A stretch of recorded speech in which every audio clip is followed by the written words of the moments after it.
December 13, 1913। हे प्रभु, मते ज्ञान दीप्त कर, मु जेपरी भूल न करे।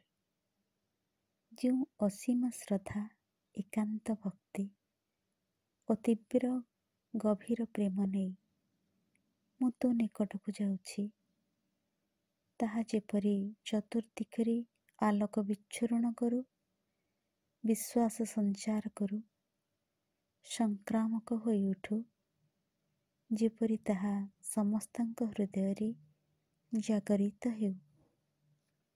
हे भगवान सनातन प्रभु, तू मोर ज्योति, मोर शांति, प्रति पदरी मते चालित कर, मोर आखि खोली दियो, हृदय आलोकित कर।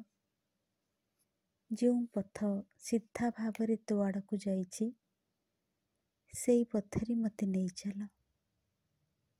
प्रभु प्रभु, तोर इच्छा व्यतीत मोर जेपरी आ कौनसी इच्छा न रहे, मोर प्रत्येक कर्म जेपरी हुए तोर दिव्य विधानर प्रकाश।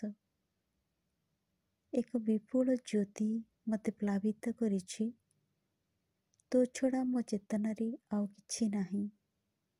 शांति शांति, समस्त पृथ्वी उपरे शांति आसु। शांति शांति शांति।